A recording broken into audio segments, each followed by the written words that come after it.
Good evening. If we do a little bit of magic like this, we can find a card just like if we think of the Jack of Club, we could cut right here on the Jack of Club. Totally magical.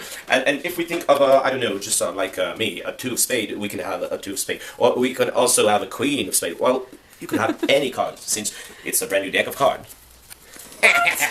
As you can see, if we take these cards here, and we just do a simple like this, and now the cards are back to black.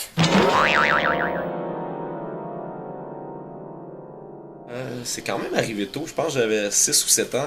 Il y avait comme on a une gardienne quand on est jeune, mais là, j'avais un gardien. Puis là, il est arrivé chez nous avec un jeu de cartes truqué, puis il était vraiment baveux. Puis là, il arrêtait pas de me faire des tours avec ça. Puis là, c'était le temps des fêtes, puis j'ai demandé des tours de magie. Puis là, j'ai reçu plein de tours de magie. Mais tu sais, j'ai pas reçu des kits pour enfants. Là. J'ai reçu à 7 ans, genre des trucs quand même assez pro. We could try something else. Well, okay, we could try something else with. I'm so sorry. Maybe this here. Actually, oh. Je voyais que ça faisait chier les adultes parce qu'ils voyaient le petit gars arriver avec son tour de magie. Il était comme ah ouais, fais ton cute. Puis là, finalement, il était comme.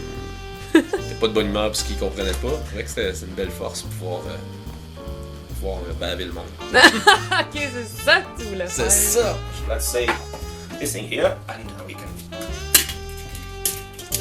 some of this.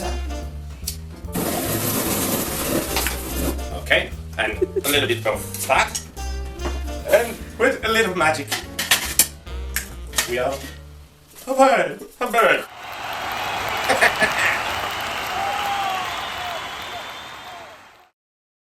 Oui, depuis l'enfance, ouais, j'ai tout le temps été un peu attiré vers tout ce qui était ce qui est considéré comme pas trop sérieux. Ça a tout le temps été autant dans la musique que dans le théâtre, cinéma, cirque, magie et tout ça. Quand j'étais jeune, on avait des guitares chez nous, on avait un petit piano, à un moment donné, il y avait un drum qui rentrait, puis ça, j'avais même pas 10 ans, fait qu'il y avait plein d'instruments de musique chez nous. Et mes deux frères aussi sont pas mal dans le domaine des arts, fait que on était comme 3 gars chez nous avec les parents occupés, fait qu'on jouait de la musique puis on faisait des niaiseries.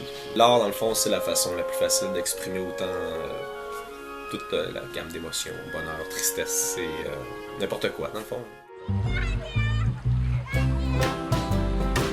Un plombier peut pas faire... Il peut siffler en travaillant. Oui, je pense qu'il y a beaucoup de monde qui réussissent à bien vivre de l'art, sauf que de l'art n'est pas égal à dollar. Je pense garder une espèce de coupe de corde à son art.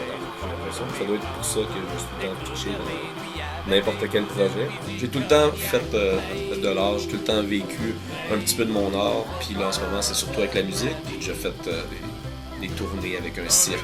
J'ai fait des tournées avec des groupes de percussion à un moment donné. Si tu te mets juste sur un truc et ça fonctionne pas, ben tu pourras pas en faire complètement. Mais oui, je pense qu'on peut vivre de notre art. Ça fait que t'es heureux, puis après ça fait que ça amène plus loin, puis à un moment donné, ben tu finis par juste vivre de ça. Ben, je pense que ça rend l'humain meilleur parce que ça enrichit beaucoup. D'une certaine façon, l'art, c'est quand même de la connaissance, c'est quand même... Puis c'est un partage de connaissances, c'est un partage d'émotions. Ça fait grandir.